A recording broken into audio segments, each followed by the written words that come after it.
నమస్తే. వినాయక చవితి సందర్భంగా మనం అందరం వినాయకుడిని ప్రార్థిద్దాం. శ్రీగణరాజ్యం స్థితసురభూతం విఘ్ననివారణ బీజం గణేశ్వరం. శ్రీగణరాజ్యం స్థితసురభూతం విఘ్ననివారణ బీజం గణేశ్వరం. श्रीगणराजं प्रणमाम्यहम्. करिराजाश्यं ललितषडाश्यं कार्यारम्भरहस्यं गजाननं. करिराजाश्यं ललितषडाश्यं कार्यारम्भरहस्यं गजाननं.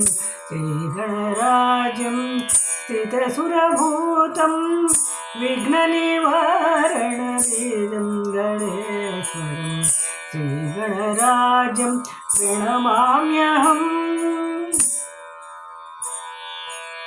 लोकोपायं भोगोपायं लम्बोदरं सत्कायं गणेश्वरं.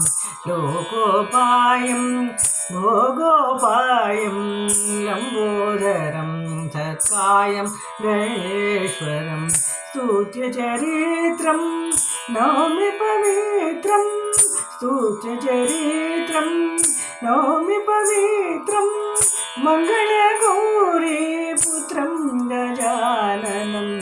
मङ्गलगौरी पुत्रं गजाननं. श्रीगणराज्यं स्थितसुरभूतं विघ्ननिवारणबीजं गणेश्वरं. श्रीगणराज्यं प्रणमाम्यहम्. प्रणमाम्यहम्. प्रणमाम्यहम्.